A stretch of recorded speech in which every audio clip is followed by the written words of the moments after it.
좋은 아침입니다. 아침의 하나 뉴스 종합 비타민 아침의 매일경제 김우미입니다. 오늘의 일면 같이 들어가 보실까요? 매일경제입니다. 반도체 전쟁 한창인데 삼성 노조 첫 파업 선언입니다.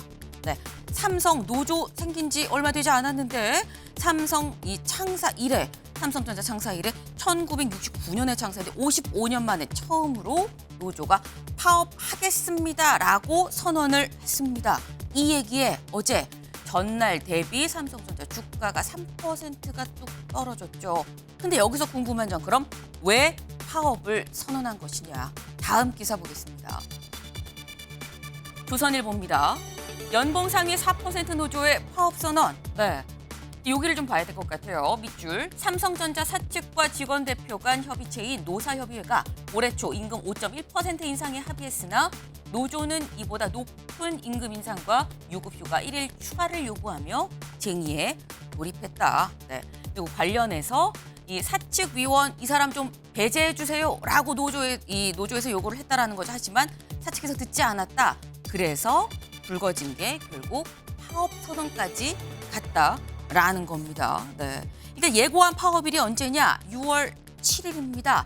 6월 6일 현충일 다음에 샌드위치 데이죠. 그래서 사실상 이때 다 같이 좀 연차를 쓸 예정이다라고 얘기했기 때문에 뭐 엄밀히 말하면 이게 파업은 아닐 수도 있다 하지만 다 같이 연차 쓰면 파업의 효과가 날 수 있죠. 삼성전자의 첫 파업 이 파장이 어디까지 갈지가 주목이 됩니다.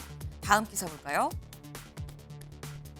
국민일보입니다. 전국에 쏟아진 북오물풍선. 네, 어제 저희도 이 시간에 전해드렸었죠. 오물풍선 한 10여 개가 발견이 됐습니다. 뭐 이런 얘기를 드렸었는데 이 오물풍선이 접경 지역뿐만이 아니라 전국이었다는 거예요. 지금 보시는 것처럼 이렇게 지금 생겼다는 거예요. 하얀색 풍선 밑에 여기 보면 뭔가가 달려 있습니다. 네, 달려 있는 이것이 오물이다라는 거죠. 각종 이 가축 분뇨, 뭐 생활 쓰레기 등등이 담겨 있었다라는 건데 접경 지역뿐 아니라 전국에 이게 쏟아졌으면 이거 괜찮은 거야라는 생각이 들 수밖에 없습니다. 그 얘기는 저희가 잠시 뒤에 대담으로 좀 짚어보겠습니다. 다음 기사 볼까요? 경향입니다. 윤 대통령 전세사기 특별법 등 4건 거부권 행사입니다. 저희가 그제 21대 국회 마지막 본회의에서 거야 5개 법안에 대해서 단독으로 처리했다라는 소식을 전해드렸습니다. 근데 그중에서 전세사기 특별법을 포함한 4건에 대해선 거부권을 어제 윤 대통령이 행사를 했다라는 거죠. 그럼 거부권 행사하지 않은 하나는 뭐야? 네, 의료비 지원 내용이 담긴 세월호 이 지원법만 요거는 좀 대통령이 수용을 했다라는 겁니다. 네, 지금 이게 법안 수로 따지면 14번째 거부권이 지금 행사가 됐다라는 얘기가 나옵니다. 그렇다고 한다면 다음 기사 좀 이어서 볼까요? 서울신문입니다. 입법 독주대 거부권. 네, 21대 마지막 국회에서 거야가 5개 법안 강행으로 단독으로 처리한 거 아니냐라는 비판이 나왔었죠. 관련해서 또 여기에 대해서 윤 대통령 다 거부하는 것이냐, 거부권으로 맞서는 것이냐라는 겁니다. 21대 국회 그렇게 마감을 했는데 그럼 22대 국회 오늘부터 시작이죠. 22대 국회는 괜찮냐? 22대 국회마저 깜깜이다라는 겁니다. 오늘 개원 앞두고 강대강 예고편인 것 같다라는 얘기예요. 정쟁에 또 민생 법안 백지화가 우려된다라는 국민들의 얘기가 나오고 있습니다. 다음 기사 볼까요? 동아일보입니다. 네. 한 UAE와 포괄적 경제 동반자 협정 아랍 국가 중에 처음이다. 네. UAE 대통령 이 방한했다라는 소식을 아마 들으셨을 겁니다. 근데 관련해서 우리나라랑 포괄적 경제 동반자 협정을 맺었다라는 겁니다. 이 포괄적 경제 동반자 협정이 뭐냐? 쉽게 얘기하면 자유무역 협정이에요. 근데 자유무역 협정보다 포괄적이죠. 좀 더 범주가 넓습니다. 말 그대로 포괄적으로 상품, 서비스 교육을 좀 중심으로 하지만 좀 더 포괄적으로 큰 개념의 자유무역 협정이다라고 보시면 될 것 같습니다. 일단 아랍 국가 중에 처음 맺었다고 하니까 이걸 시작으로 하나 둘 더 많은 이 경제 동반자 협정이 맺어지면 더 좋겠다라는 생각도 듭니다. 다음 사진 기사 볼까요? 네. 알록달록합니다. 이게 뭐지? 사탕인가 껌인가 싶은데 보니까 이게 마약이라고 합니다. 근데 이 마약이 어디서 나왔냐? 보이스피싱 업체를 털었더니, 그러니까 보이스피싱 업체를 압수수색을 해봤더니 여기서 마약이 나오더라라는 거예요. 보이스피싱 업체는 사기치는 데 아니야? 그쵸? 원래면 그렇습니다. 근데 사기만 치는 게 아니라 이제 마약도 손댄다라는 겁니다. 마약 유통에도 손을 대고 있는 거 아니냐? 근데 이 마약 문제가 정말 심각하다라는 생각이 드는 게 다음 기사 좀 이어서 볼까요? 네. 인천은 필로폰, 세종은 코카인. 전국에 파고든 마약입니다. 네. 본의 아니게 이젠 마약 지도가 그려지는 상황이 됐다라는 거예요. 이걸 좀 보겠습니다. 지금 2020년부터 4년 연속으로 이제 하수 처리장을 좀 조사를 해봤습니다. 4년 동안 하수 처리장에서 마약이 검출되나 안 되나 봤더니 일괄 검출이 됐다는 겁니다. 검출이 어떻게 됐느냐? 지금 보면 여기 빨간색은 필로폰, 파란색 암페타민, 엑스터시, 코카인 등등이 있는데 여기 좀 같이 볼까요? 인천 빨갛죠. 네, 인천은 필로폰이 상당히 많이 검출되고 있다라는 겁니다. 그럼 여기 파란색은 아까 여기서 암페타민이라고 했죠. 충북, 광주, 전북 이쪽이 파란색이 상당히 많습니다. 암페타민 다 검출이 되고 있다라는 거예요. 필로폰은 사실 뭐 전반적으로 빨간색이 지금 보여지고 있고요. 네. 지금 보면 세종이 코카인이 절반이다. 코카인은 또 세종에서 많이 발견이 된다라는 겁니다. 지금 전국 곳곳의 하수 처리장에 왜 마약이 검출되는 것이냐?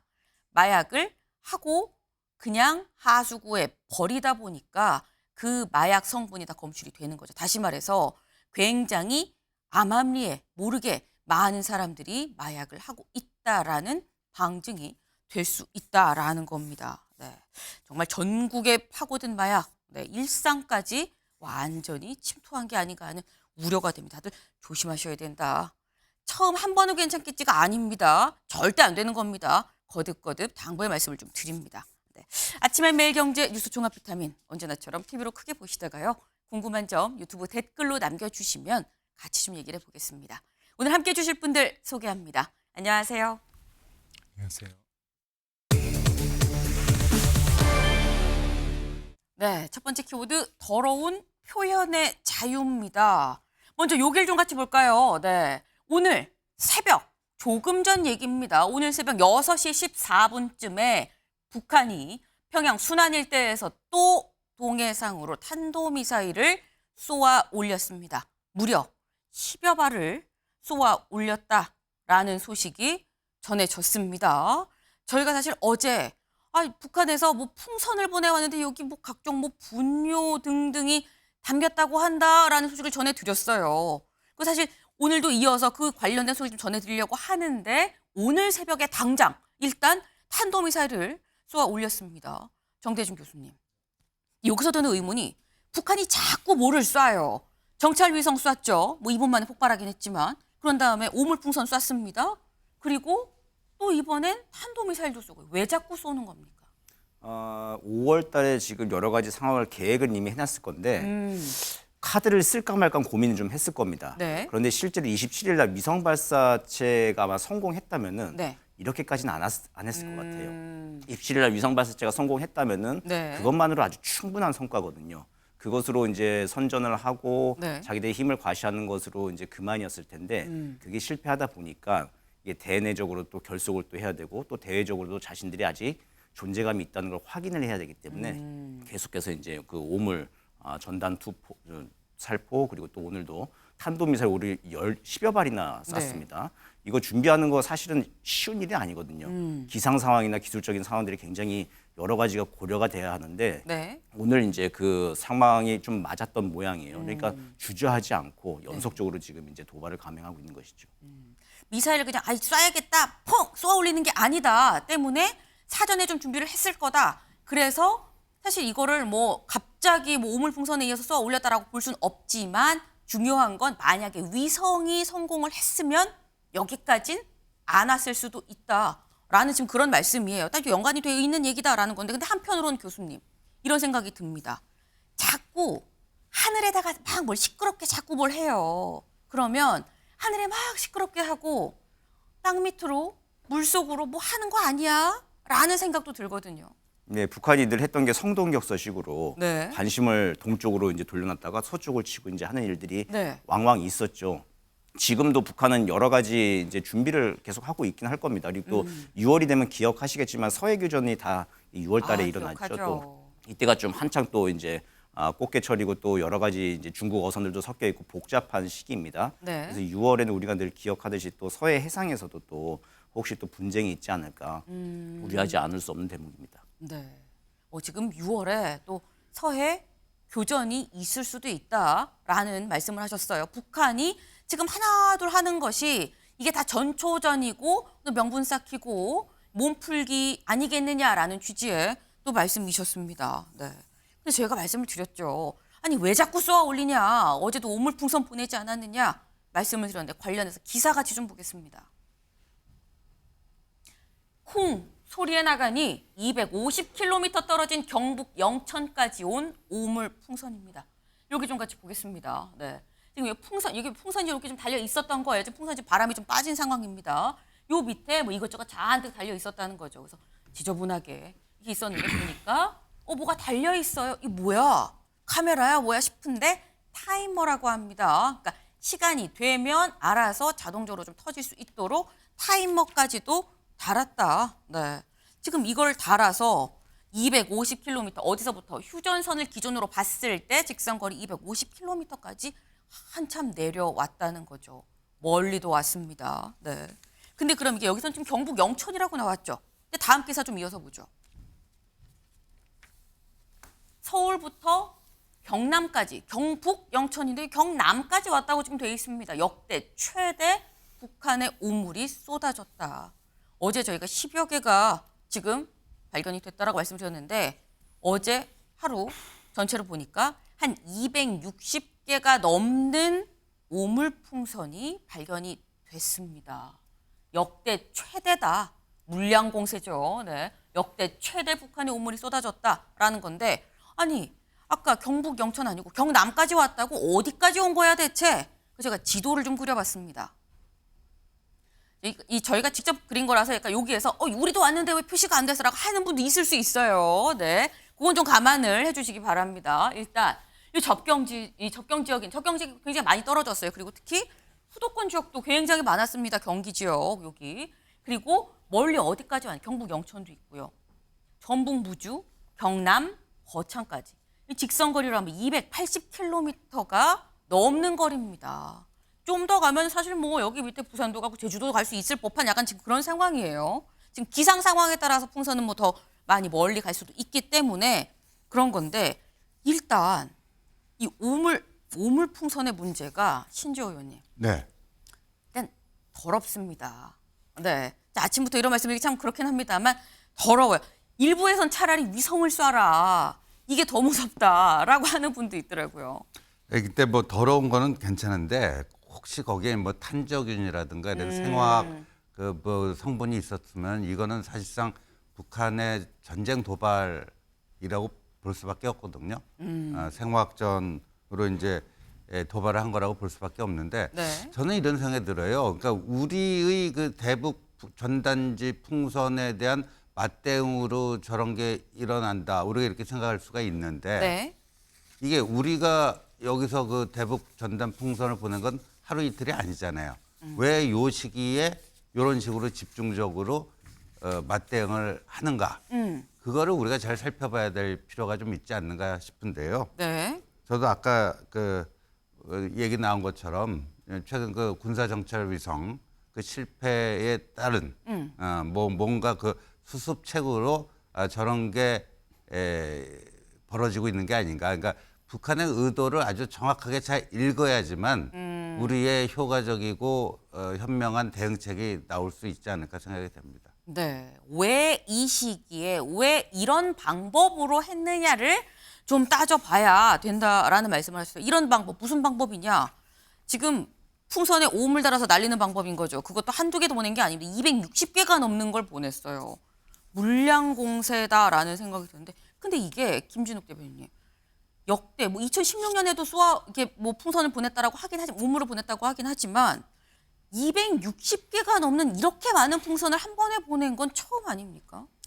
그러니까 이렇게 역대급으로 보낸 적은 처음이죠. 네. 근데 이게 지금 남북 관계가 긴장 상황이 굉장히 계속 고조되고 있는 상황에서 좀 네. 저는 굉장히 우려스럽다 이렇게 봐요. 왜냐하면 지금 이런 풍선 같은 경우는 아까 말씀해 주셨습니다만 위성이나 미사일 같은 경우는 우리가 추적이 가능합니다. 그리고 사실 추적뿐만 아니라 미리 탐지도 가능해요. 아, 저기서 대충 언제쯤 쏘겠구나 하는 것까지 알 수 있어요. 네. 그런데 이렇게 풍선 같은 경우는 언제 누가 하겠다는 것도 사실 잘 미리 알기가 어렵고 그다음에 설령 또 온다고 하는 것을 눈에 본다고 하더라도 맞춰서 격추시키거나 아니면은 이걸 대응할 방법이 사실 마땅치가 않은 네. 그렇기 때문에 이런 이 비대칭성을 가지고 있는 이런 것들이 훨씬 더 위험하게 우리가 느껴지는 거 아니겠습니까? 그래서 이제 저는 이런 부분들을 좀 미리미리 좀 관리를 할 수 있으면 좋을 텐데 네. 사실 좀 전에 말씀 주셨지만 효과적으로 대응하자 그러는데 효과적 대응책이 마땅치 않은 게 현실적인 고민 아닙니까? 그렇다면 앞으로 이 부분을 어떻게 관리해 나가는 것이 좋을 것인가? 이 남북 관계가 강대 강으로 이렇게 계속 긴장이 고조되는 방식으로 과연 이걸 관리할 수 있을까 하는 측면을 보면 네. 사실 저는 굉장히 우려스럽다 이렇게 생각이 되고요. 저기 지금 그 CG를 보시면 네. 주로 많이 되어 있는 게 접경 지역이에요. 네네. 경기도, 강원도 쪽의 접경지, 그다음에 네. 수도권 일대인데 지금 같은 경우에는 멀리 거창, 경남 거창까지도 갔단 말이죠. 그렇죠. 저렇게 된다라는 것은 북한이 굉장히 치밀하고 전략적인 그 방식을 택했다라고 보는데 일단은 기상관계라는 거예요. 바람의 방향, 그다음에 네. 바람의 풍속. 저기 지금 아까 보면 타이머도 달려있다고 하지 않습니까? 네. 그렇다면은 이것을 자기들이 어디 정도까지 보낼 수 있다. 그리고 어느 상공에서 이거를 그 투하하겠다라는 목표까지가 명확하게 설정되어 있다라고 본다면 더욱더 위험하다라고 느낄 수밖에 없는 상황이 됐다라고 보여집니다. 네. 지금 굉장히 중요한 포인트를 말씀을 해주셨어요. 지금 이게 단순히 그냥 더러운 풍선이냐 그게 아니다. 더러운 풍선이 어쨌거나 전국으로 지금 갔다고 한 얘기는 북한의 영향권이 전국이라고 볼 수 있는 거 아니냐라는 얘기입니다. 김기영 대변인님. 북한의 영향권이 전국으로 네. 갔다고 한다면 이건 좀 심각한 사안 아니냐. 그럼 저는 우선적으로 네. 전국적으로 발견이 됐는데 네. 그게 북한의 의도로서 소위 말해서 이제 경북 영천까지 보내겠다 딱 타이머를 해가지고 간 건지 콕 집어서 간 거냐.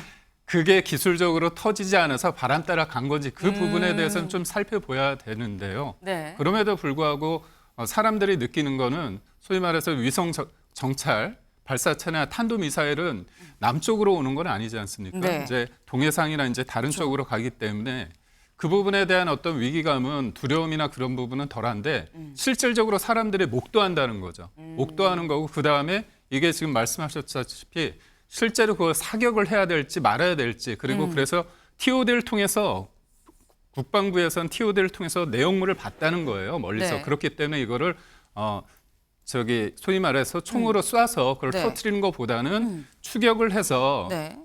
낙하 지점까지 가서 그걸 수거하는 방향이 좋다고 해서 저희가 이렇게 해온 거거든요. 네. 근데 문제는 이게 양치기 소년처럼 그냥 오물만 투하다가 나중에는 뭔가 넣어서 더티밤이라고 하죠. 여러 가지 문제 있는 것들을 넣어가지고 실질적으로 우리한테 타격을 줄 때 처음에 우리가 이건 문제가 없기 때문에 이 정도 수준에서 대응했을 때 네. 문제가 커질 수 있거든요. 그리고 또 하나는 뭐냐면 북한이 지금 생각하는 거는 네. 우리 대응의 방식이 어떻게 구체적으로 되는지를 볼 거고요. 또 하나는 이거를 던짐으로 해서 전단을 보냄으로 해서 남쪽에 있는 그러니까 대한민국에 있는 여기 언론이나 아니면 시민단체에서 국민들이 뭔가 우리가 보냈기 때문에 저희가 보낸 거 아니냐. 그렇기 때문에 자제해야 되는 거 아니냐. 그거를 노리는 거라고 전 보거든요. 궁극적으로. 그 지점에 대해서 우리가 의도와 네. 그다음에 우리의 피해 정도와 대응 방식을 차분하게 입장을 내므로써 북한의 의도에 말리지 않도록 하는 게 무엇보다 중요하다고. 지금 북한이 쫙 260개 쏘아 올리고 난 다음에 남한 애들 어떻게 하는지 좀 보자라고 아마 벼르고 있을 거다. 그 말씀이에요. 예의주시.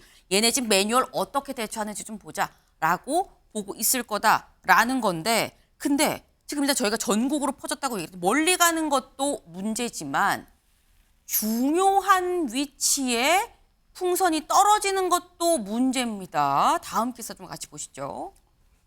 북풍선의 자동 폭파 타이머, 정부 청사 등 표적 테러 우려도, 네, 정부 청사도 표적이 되는 거 아니냐라는 얘기예요. 여기 좀 보겠습니다. 경찰은 이날 오후 1시 반경, 어제 오후 1시 반, 종로구 정부 서울청사 옥상에서 이상한 물체가 있다는 경비원 신고를 받고 출동해 풍선을 발견했다라는 거예요. 그리고 앞서서 새벽 4시경에 외교부 청사 인근 거리에서도 풍선이 발견이 됐다라는 겁니다.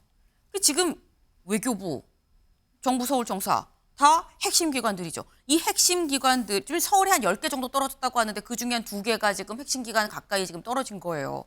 근데 그렇다고 한다면 이런 생각도 할 수 있거든요. 김기영 대변인님. 용산 대통령실에도 떨어졌을 수도 있어요. 만약에 가능성을 얘기를 하는 겁니다. 그런 가능성 어떻게 보세요? 배제는 못하겠지만 네. 소위 말해서 이제 대통령실 주변에 있어서는 다른 서울 도심과 다르게 더 면밀하게 하고 그 대응하는 방식에 있어서 다른 조치를 취할 거라고 저는 보고 있고요. 네. 무엇보다도 지금 앞서 말씀드린 것처럼 북한이 어떤 정확한 지점을 목표 지점을 해서 설정을 한 건지 아니면 바람 따라 왔는지 이 부분에 대한 게 굉장히 중요하다고 생각하고요.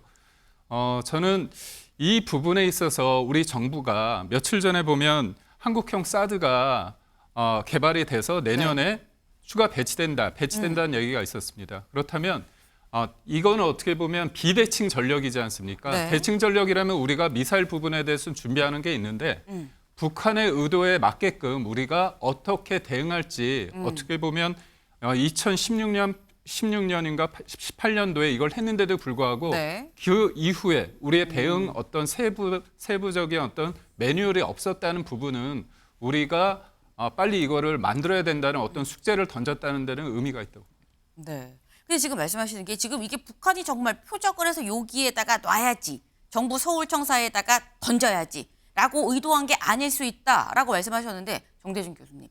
사실 풍선에 타이머가 달려 있거든요. 그럼 이건 어느 정도는 북한이 좀 계산을 하고 쏘아 올린 것 같은데 말씀처럼 위치는 그냥 방향에 맡기는 겁니까? 어떻게 되는 겁니까? 그 북한도 컴퓨터 시뮬레이션은 할 수가 있죠. 근데 이제 아마 제 생각에는 지금 한 260여 개의 풍선을 지금 보내고 나서 북한이 가장 지금 쾌재를 부르고 있을 거는 네. 실증 데이터를 지금 축적한 거예요. 거의 처음으로 이렇게 많은 수의 풍선을 내려보는 시뮬레이션 거는. 했는데 이렇게 해보니까 욕이 떨어지더라라는 걸 안다는 거죠, 이제. 그렇죠. 이제 그제와 같은 그 속도와 풍향 정도면은 어디까지 간다더라.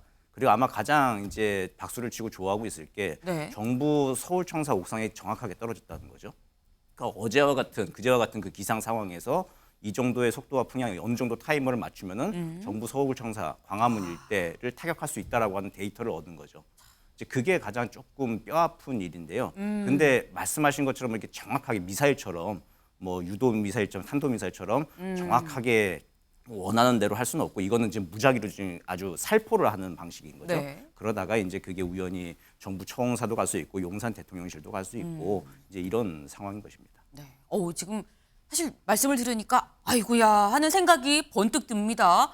이게 뭐 걔네가 뭐 여기 뭐 딱 타격점 정해서 보냈겠어? 그건 맞긴 맞지만 문제는 요 정도 풍속의 요 정도 양으로 여기서 보내면 저기까지 가더라라는 데이터가 북한이 지금 얻었을 것이다 라는 겁니다. 근데 문제는 그 풍선들이 지금 핵심 기관에도 닿았다는 거죠. 문제가 사실 어떻게 보면 심각할 수 있습니다. 근데 여기서 아까 잠깐 얘기가 나왔습니다만 다음 기사 좀 보시죠. 세균 담겼으면 어쩔 뻔. 경남까지 날아갔다. 아까 잠깐 신지호 의원님이 말씀하시는 중에 나왔습니다. 이게 지금 풍선에 뭐 더럽게 오물을 담아 보냈어 라고 생각만 할 게 아니라 이동학 의원님. 네. 세균이 담겼으면 어쩔 뻔했냐라는 겁니다. 어떻게 보세요? 국민들 입장에서는 굉장히 아찔할 겁니다. 저게요, 기분만 더러운 게 아니라요, 나중에 실제적인 위협이 될 수도 있는 거 아니겠습니까? 벌써 몇 개월 전인가 작년인가요? 재작년인가 무인 드론 왔다 갔잖아요. 근데 국방부가 그거를 파악도 못 하고 있었어요. 근데 이거는 무차별로 살포를 하게 되면 네. 그 안에 뭐가 들어있는지도 모르기 때문에 지금은 쓰레기와 오물이 들어있다. 네. 그런데 시민들께서 저걸 맞닥뜨리게 되면 만질 수가 있습니까? 만질 수 없어요. 그쵸. 저거 국방부에서 만지면 안 나와가지고, 됩니다. 네. 국방부에서 나와가지고 엄청난 공력을 쏟아부어서 저걸 다 수거를 해야 되거든요. 눈에 보이는 것만 수거를 할 수 있지 아마 산 위에서 발견된 거 지금 260개라고 하는데 아. 500개가 버려졌을지 1000개가 버려졌을지 알 수가 없습니다. 그러네요. 지금 쓰레기 전쟁을 계속해서 이렇게 한다는 것은 어떻게 보면 서로에게도 도움이 안 되는 것일 뿐만 아니라 실질적인 위협이라고 하는 측면에서 윤석열 정부에서 지금 사실은 전직 국방부 장관 수사받고 있고 국방부 자체가 지금 쑥대밭이 되어 있는 상태예요. 대통령이 연루될 수도 있다라고 하면서 해병대 순직 이 사건에 대해서 굉장히 많이 불거지고 있는 이 와중에 북한에서 저러한 공격을 한다라고 하는 것 이것을 예의주시해야 될 필요가 있고 국방부를 다시 좀 점검할 필요가 있다. 저런 것들에 대해서 어떻게 대응할 것인지에 대해서도 네. 국민들에게 신뢰감을 줘야 되는데 지금 그것에 대한 신뢰감 자체가 무너지고 있기 때문에 북한의 저런 공격에도 속수무책 아니야? 우리 정부는 뭐 하고 있는 거지? 당연히 이런 의문점을 줄 수밖에 없다. 이렇게 생각합니다. 지금 우리 국민들이 우리 정부 뭐 하고 있는 거야? 라고 생각하지 않겠냐라고 말씀하셨어요. 그래서 어제 이 오물풍선 관련해서 국방부에서 합참해서 이렇게 얘기를 했습니다. 들어보고 오실까요? 이러한 북한의 행위는 국제법을 명백히 위반하는 것이며 우리 국민의 안전을 심각하게 위협하는 행위임. 북한 대남 풍선으로 인해 발생하는 모든 책임은 전적으로 북한에게 있으며 북한의 반인륜적이고 저급한 행위를 즉각 중단할 것을 엄중히 경고함. 네, 즉각 중단할 것을 엄중히 경고한다. 국제법 위반이다. 라고 합참해서 어제 얘기를 했습니다. 근데 정 교수님, 그래서 국제법 위반이면 뭐가 어떻게 되는 것이냐. 엄중히 경고해서 무엇이 있는 것이냐. 사실 유엔 안보리 결의안도 뭐 계속 어기고 있거든요. 뭐가 바뀌는 겁니까? 지금 상황에서는 저렇게 얘기하는 엄중히 경고하는 수밖에 사실은 뾰족한 수단이 없는 것이죠. 그게 좀 뼈아픈 거니까 이게 비대칭 전력이라고 아까 얘기 나왔습니다만 네. 핵만 비대칭 전력이 아니라 이렇게 좀 대응 수단이 마땅치 않은 아주 낮은 수준의 이제 도발인데 낮은 수준의 네, 도발인데. 그거를 똑같이 이게 대칭적으로 또 대응을 하기가 좀 마땅치 않은 거. 그쵸. 이게 계속 우리를 괴롭히는 것이죠. 그러니까 우리가 아무리 첨단 이제 그 재래식 전력을 가지고 있어도 이게 예컨대 이런 거에 아주 부잣집에서 AI까지 갖춘 이제 최첨단 도난 방지 시스템을 온 집안에 다 철갑처럼 둘렀는데 네. 모기는 그걸로 막는 게 아니거든요. 그런 아. 거와 비슷한 상황입니다. 그러네요. 예, 그렇기 때문에 이거는 어쨌든 모기는 다른 방식으로 지금 관리를 해야 되는 건데 이게 지금 좀 안 되고 있는 상황이고 어제 또 제가 좀 국방부의 고심이 느껴졌던 표현이 그건데요. 국제법 위반이라고 하는 표현이 좀 국방부가 고심이 많겠구나라는 느낌이 좀 왔습니다. 뭐냐면 과거 같았으면 이게 남북 합의서 위반이라고 얘기를 했을 거예요. 근데 이제 뭐 북한이 적대적 두 국가 얘기하고 그러고 있으니까 우리도 국제법 위반이라고 얘기하고 있고 우리가 또 남북 군사 합의서 일부 효력을 정지해 놓은 상태이기 때문에 남북 합의서 위반 이거 단어를 안 쓰고 국제법 위반이라고 쓴 것 같은데 그런데요 이게 만약에 이런 사례가 계속 좀 축적이 되면은 네. 국제사회가 봤을 때 남북한은 두 국가네라고 하는 인식이 만연하게 돼요. 그렇게 됐을 때는 이게 통일을 향한 우리의 이제 국가적인 목표와 의지 이런 것들이 상당 부분 희석될 수가 있죠. 그렇기 때문에 이런 사례가 계속 축적되더라도 국제법 위반이라고 하는 거 단어를 쓴다거나 하는 것들은 좀 더 세심한 이제 컨트롤 타워에 조정들이 좀 있어야 할 겁니다. 이제 아마 여러 가지 좀 고심을 좀 했겠습니다만은 네. 이런 사례가 앞으로 조금 더 축적이 좀 되지 않도록 좀 고민을 해야 될 거고 이 상황 관리에 좀 들어가서 어떻게 이거를 좀 상황 진정을 좀 시킬 것인지에 대해서 출구를 좀 심각하게 좀 고민을 좀 해야 될 시점인 것 같습니다. 상황을 어떻게 진정을 시킬 것인지를 말씀을 하셨어요. 아까 하신 표현 중에 아하 하고 무릎을 탁 치는 표현이 있었죠. 집을 완전 무장으로 싹 감싸도 모기는 들어온다는 겁니다. 약 한 260마리 넘는 더러운 모기들이 어제 한 번에 풀렸어요. 네. 근데 이게 포착된 것만 260마리다. 산이랑 이런 데에 모르는 데에 몇백 마리 있을지 모르는 거 아니냐라는 얘기까지도 나왔습니다. 네. 지금 상황이 그렇게 아이고 더럽네라고 그냥 치부하고 말 상황은 아니다라는 얘기예요. 근데 국방부가 얼마나 고심이 많겠냐. 그게 브리핑에서 느껴졌다라고 말씀을 하셨는데 다음 기사 좀 보시죠. 군 대응 수위 고심 중이라고 합니다. 네. 일각에선 확성기 재개 거론. 그러니까 우리가 대북에 확성기로 막 우리 남측의 어떤 노래를 틀어준다거나 뭐 이런 교화하는 그런 내용의 메시지를 계속해서 큰 소리로 한다거나 이런 확성기를 지금 중단했는데 다시 재개해야 되는 거 아니야라는 얘기까지도 나오고 있다라는 겁니다. 네. 근데 지금 여기서 또 드는 생각이 신지호 위원님. 네. 확성기 재개 효과가 있을까? 어제 저희가 이 얘기를 하면서 무슨 얘기를 했냐면 말 안 듣는 불량 학생이다. 뭐라고 해도 싫어요. 라고 패째 약간 이런 느낌으로 나오는데 이거를 뭐 어떻게 해야 돼? 때려야 되냐? 달래야 되냐? 어떻게 해야 되냐? 어떻게 해야 되는 겁니까? 그 윤석열 정부 들어와서요. 네. 북한이 무인기 보낸 적이 있었잖아요. 그때 대통령의 지시로 우리도 바로 즉각적으로 대응했습니다. 네. 송골매 두 기를 보냈어요. 네. 근데 북한은 자기들 그 영공에 들어왔다 다시 남쪽으로 돌아왔는지조차 몰랐어요. 그래서 나중에 그게 박정천이라고 네. 그 총참모장 경질로까지 이어졌거든요. 근데 그때 바로 그렇게 즉각 대응하니까 그 이후에 북한의 무인기가 또 왔나요? 근데 요번 건의 이제 딜레마는 네. 그 무인기처럼 할 수가 없다는 거죠. 우리도 그렇다고 해서 우리도 뭐 오물 우리가 넣어갖고 보낼 수는 보내는 건 좀 없잖아요. 아니지 않나요? 우리도 오물 넣어서 보낼 수는 없잖아요. 근데 그죠. 우리 저 북한 같은 저질 국가가 아니니까 우리는 그렇게 할 수가 없어요. 그래서 나오는 게 저 확성기라고 보여지는데 2015년에 목함 지뢰 사건 다 기억하시죠? 북한이 그거를 자기들 한 게 아니라고 오리발 내밀었죠. 근데 대북 확성기 트니까 바로 인정했죠. 바로 인정했죠. 자기들 소행이었다. 사과까지 했죠. 그래서 저는 지금 이게 우리가 대칭적으로 지금 갈 수는 없고 네. 우리가 오물 풍선을 우리도 보낼 수가 없기 때문에 우리가 할 수 있는 유력한 방안 중에 하나가 네. 저 대북 확성기 트는 거다. 저는 이렇게 생각합니다. 사실 좀 효과가 있지 않겠느냐라는 말씀을 이제 목함지뢰 사건 때랑 좀 같이 비교를 해서 말씀을 주셨습니다. 네.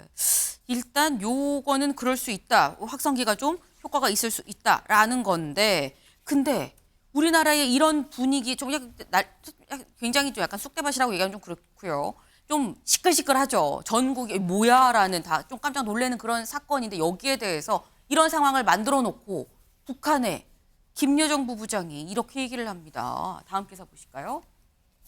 북 김여정 표현의 자유 대북전단 맞불. 네. 북한 김여정 부부장이 어제 이렇게 입장을 냈어요. 뭐라고 얘기를 했느냐? 네. 풍선 날아가는 방향에 따라 표현의 자유와 국제법이 규정이 됩니까? 표현의 자유 보장 부르짖는 자유민주주의 귀신들에게 보내는 정의의 선물입니다. 계속 주워 담아야 할 겁니다. 몇십 배로 건당 대응할 거다라고 얘기를 했어요. 갑자기 북한에서 표현의 자유를 들고 나왔습니다. 사실 북한에서 표현의 자유를 들고 나온다. 왜? 싶었는데 보니까 이게 저희의 앞선 헌재가 이런 판단을 내렸어요. 사실 문재인 정부에서 이 대북 전단 금지법을 만들었었는데 그때 헌재에서 이건 표현의 자유를 침해한다라고 해서 대북 전단 금지법 위헌이다라고 결정을 내렸었습니다. 그러다 보니 인민의 표현의 자유다 우리가 보내는 거 대한민국 정부의 정중히 양해를 구한다라고 얘기하면서 오물이 들어간 풍선을 보냈다라는 거죠. 네. 근데 지금 이게 니네가 보냈으니까 우리도 표현의 자유로 보낼 거야. 뭐 지금 이런 얘기예요. 네. 지금 김기영 대변인님. 네. 니네가 표현의 자유라며 우리도 표현의 자유야라고 북한은 얘기합니다. 이거 어떻게 봐야 됩니까?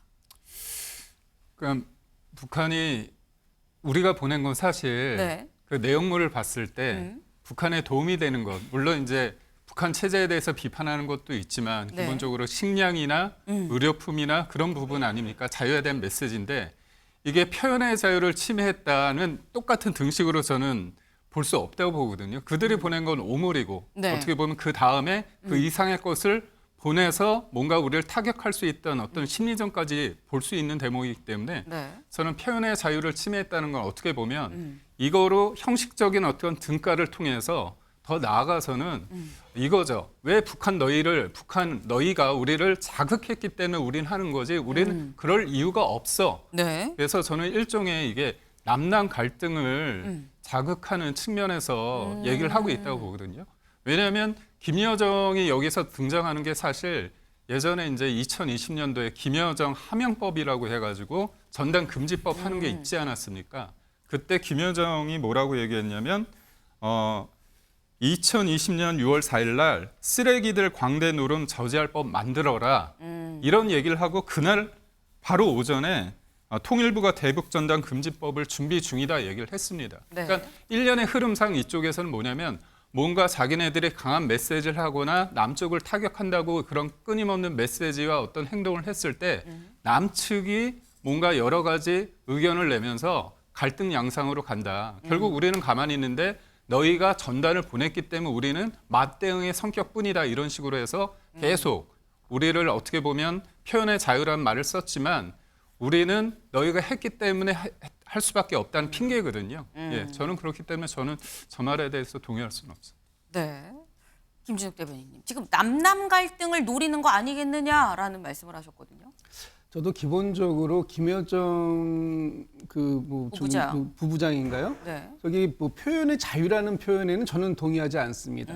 저거는 남쪽을 희롱하는 얘기일 뿐이에요. 그렇지만 저는 저 표현엔 동의를 하진 않지만 지금 우리 이 정부의 어떤 대북 정책이랄까 이런 부분들에 대해서는 한번 점검해 볼 필요가 있겠다는 생각은 들어요. 그러니까 2020년에 문재인 정부에서 왜 대북전단 금지법을 만들었는가? 지금 뭐 김여정 하명법이다 이렇게 말씀하시는데 그거는 정말 비하하는 말씀이시고 폄훼하시는 말씀이시고 대북전단 금지법을 만든 기본적인 취지가 있습니다.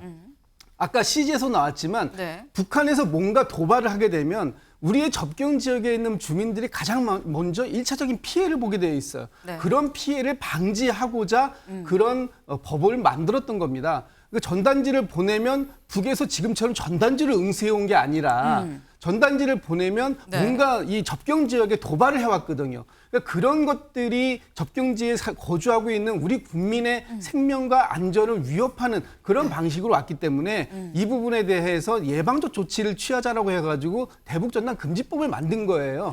그 취지를 좀 이해해 주셨으면 좋겠다는 생각이 들고 북한이 지금 우리를 어떻게 규정하고 있냐. 네. 김정은 위원장이 올해 1월 달에 신년사에서 이렇게 얘기했습니다. 남북은 더 이상 동족이 아니다. 그리고 적대적 교전 국가다. 이렇게 규정을 지어놨기 때문에 과거와 같은 형식의 뭐 사과를 주고받는 이런 건 이제 없을 것 같다라는 거고요. 지금 이렇게 그 역대급으로 260개 이상의 네. 풍선을 보내온 것도 아무래도 우리 남쪽에 대해서 계속적으로 도발을 더 강하게 하겠다라는 의지를 보이는 것이다라고 본다면 우리가 대칭적으로 할 수 있는 방법이 없을 때 그렇다면 비대칭적으로 할 수 있는 다른 방식, 일테면 우리의 이 평화를 유지할 수 있는 그런 부분들을 힘으로써 지키는 방법뿐만 아니라 국제사회에 호소한다거나 아니면 남북 간의 긴장을 완화할 수 있는 직접적 대화라든지 뭔가 취할 수 있는 부분은 연구하지 않으면 네. 앞으로 이런 위협이 더 많아질 거다라는 것은 뭐 부인할 수 없는 사실이지 않을까라는 그 생각 때문에 좀 우려를 크게 할 수밖에 없는 상황이다 이렇게 말씀드리겠습니다. 어떻게 강대강 상황이 계속이 되면 반복되지 않겠냐. 아까 사실 김여정 부부장도 그 얘기했죠. 계속 보내봐라. 우리 건당 그 갑절로도 보내겠다라고 김여정 부부장 얘기를 했습니다. 근데 이런 걸 보면 정대진 교수님 앞으로도 이번에 260, 최소 260개겠죠. 260개 보내고 앞으로도 계속 좀 수거 좀 해봐 그런 표현이 있었거든요. 더 보낸다는 얘기입니까? 뭐 준비해서 더 보낼 가능성은 배제할 수가 없죠. 네. 아마 동시다발적으로 뭐 계속 이제 준비해서 이번에 좀 재미를 사실 좀 본 거죠, 북한 입장에서. 북한 입장에서. 예, 그렇기 때문에 다시 뭐 안 할 가능성은 배제할 수는 없습니다. 근데 지금 봐서는 어쨌든 담화전 양상으로 조금 넘어간 것 같아요. 김여정이 생각보다 다시 빠르게 재등판을 했거든요. 네. 그럼 이게 이 상황 정도에서 우리 앞으로 계속 좀 이렇게 여러 가지 수단으로 압박을 하겠다라고 하는 것을 다시 한번 얘기하는 정도에서 어쨌든 지금 또 오늘 내일 또 어떻게 반응이 나오는지를 좀 지켜보는 상황 이렇게 좀 관측이 됩니다. 오늘 내일 북한이 또 어떻게 나오는지가 향후를 좀 가늠할 수 있는 가늠자가 될 수 있다라는 말씀이셨습니다. 네. 관심이 쏠릴 수밖에 없네요.